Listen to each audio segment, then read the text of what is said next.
A very good morning to sir and fellow classmates. Today our group will present a model tool in vision testing called Dyop, which stands for Dynamic Optotype. Our group members are Bae-Yong Foy, Kok Shifong, and myself, Petronita Rikni Patrick. Let's begin with a quick introduction. Traditionally, eye examination use chart like Snellen or Logma. This chart require patient to recognize letters, numbers, or picture from a distance. As the field of optometry develops, we are seeing a shift from traditional static eye chart to interactive digital system. While Snellen and Logma are still commonly used, they may not be ideal for all patients, especially children, illiterate individuals, or people with language barrier. However, with the advancement of technology, newer digital tools are being used to improve test accuracy, speed, and patient comfort. One of them is Dynamic Optotype or Dyop, a digital alternative to traditional vision chart like Snellen or Logma. Next is what is Dynamic Optotype or Dyop. It's actually to measure acuity threshold. It is designed to reduce fatigue, increase precision, and improve the testing experience, especially for those who struggle with reading or understanding the letters. These new tools are more adaptable and accessible. Dyop help overcome those limitations. Unlike chart that rely on reading letters, Dyop use a spinning ring made of alternating black and white segment. The goal is to detect whether a target is moving or static.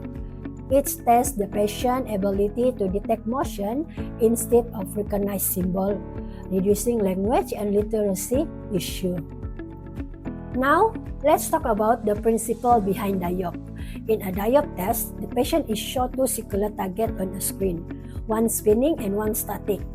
The patient is asked to identify which target is spinning. As the ring gets smaller, it's become harder to detect the motion. The smallest spinning ring a patient can still recognize is recorded as the visual acuity threshold. This method is based on motion detection, not symbol recognition, making it more objective and less stressful. Dyop test is created based on the psychology of our eyes rather than subjective and imprecise cognition. The focus of light and image on retina, resulting our biological lens changing, is shaped to adjust to the focal length of light. The focus of image is then regulated by the retina cone photoreceptor into combined response that is sent to the brain via the optic nerve. This is increase the eye's sensitivity in detecting motion. Next, I will pass to my friends, Bae-Yong Foy. Good day everyone, my name is Bae-Yong Foy. I will now share how are we going to use the Dyop. Dyop testing is performed using a screen at a fixed distance from the patient. Two Dyop circles are displayed, one spin, the other stays still. The patient simply say or point to the spinning one. The optometrist then reduce the ring size until motion is no longer detectable. This makes Dyop perfect for young children, illiterate patients, people with language or communication challenge. Here are the major benefits of using Dyop.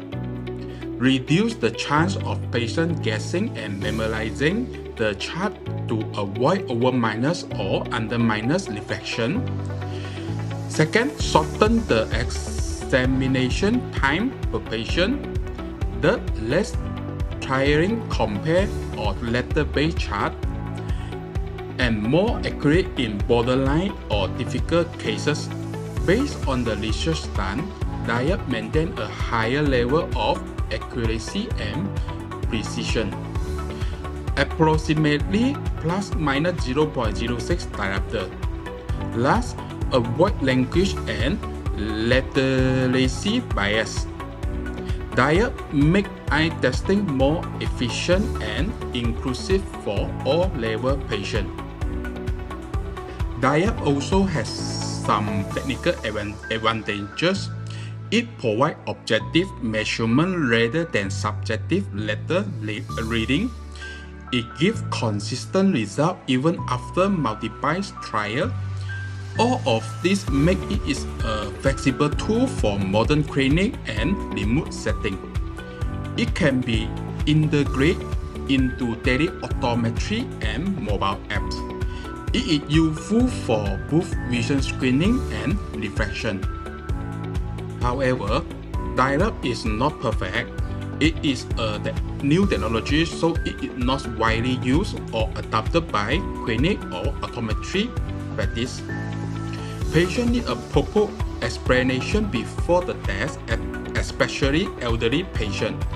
May be also confusing for elderly patients or first-time patients. It requires a digital screen or apps, so it may not be suitable for all environments, especially in areas which have limited access to internet or electricity. Some optometrists still prefer traditional chart, which they are more familiar with.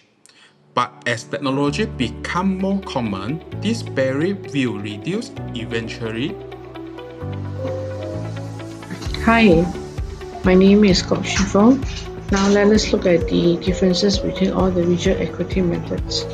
This table shows a side-by-side comparison between Dyop and the two traditional vision acuity test charts, which are the Snellen and the Lobman chart. And let us look at the first aspect, the target type. Dyop using a rotating segmented ring, a dynamic optotype, while Snellen uses a static optotype, which are the letters and the symbols. Lobma uses the static as well, which are the letters. How about the measurement style?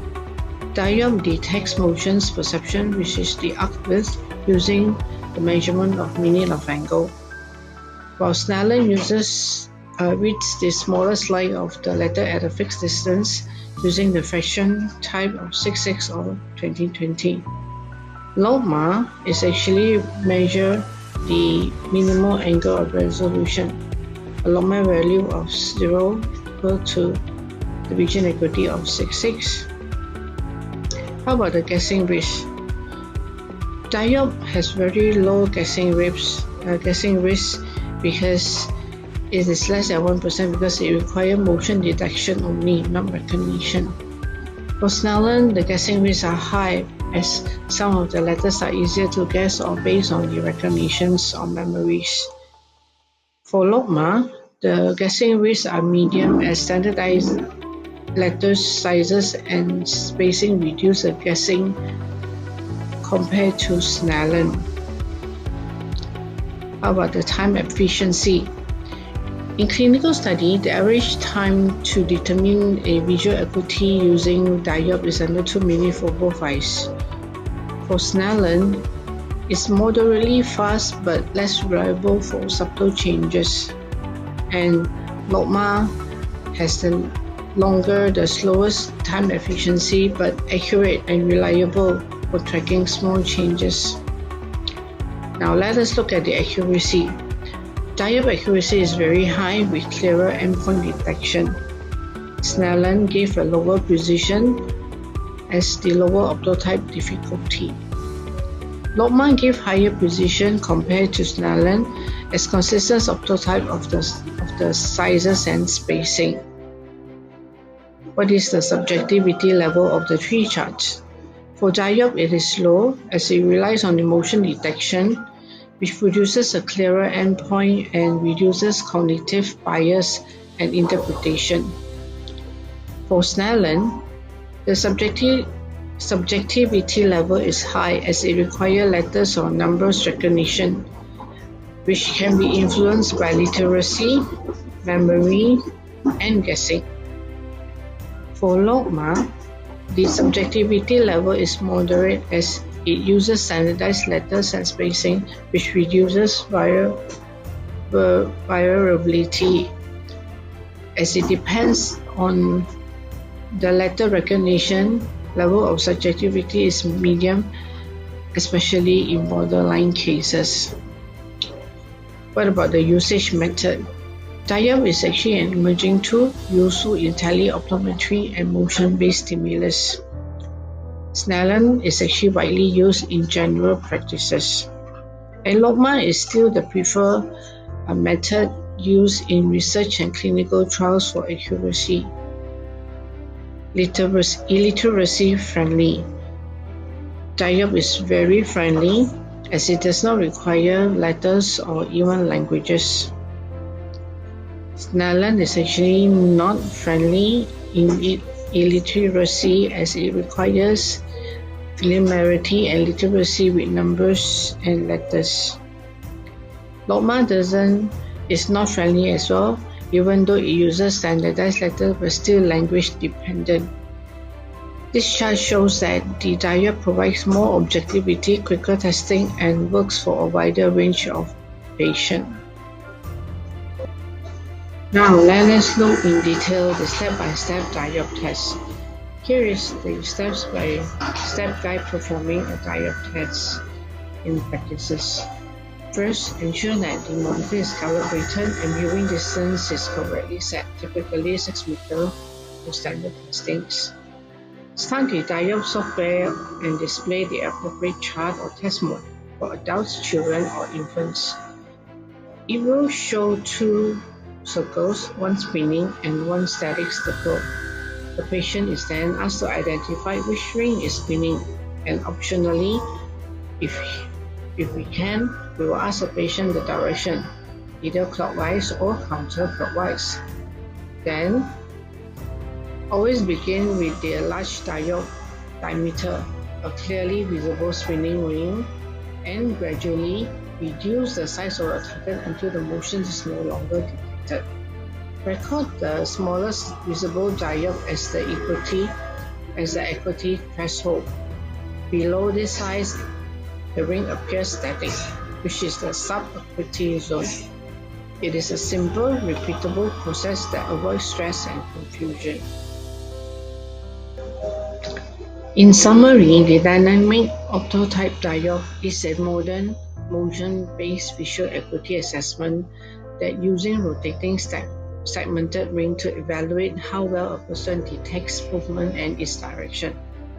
The smallest detectable spinning ring defines the equity threshold measured in arc minutes. It is faster, more precise, and less influenced by literacy or language. As such, it is ideal for assessing children or non-verbal patients. Dyop acuity endpoints are more consistent and sensitive than Snellen or Logma charts. Dyop, however, do have its limitation, as some patients may find it confusing as a motion-based task or even frustrating. It is mostly used in clinical settings and not being widely accepted or used in practices by optometrists as the standard visual acuity test method. However, as technology improves, Dyop could become a standard tool in optometry, making it ideal for remote testing, which is the teleoptometry, and online refractions. Advocates are proposing Dyop as a modern replacement for the outdated letter-based Snellen charts since 1862 by Hermann Snellen. Here are some of the references that we use for our assignment, and last but not least, here is a short introduction video of the dynamic optotype Dyop. Thank you everyone for your kind attention and have a good day ahead. Thank you. A diop is a rotating optotype whose gaps and segments provide a strobic stimulus to the photoreceptors of the eye. The smallest image detected as rotating becomes the acuity indicator and refraction endpoint. As the rotating gaps and segments get smaller, their strobic stimulus is not large enough for their motion to be detected.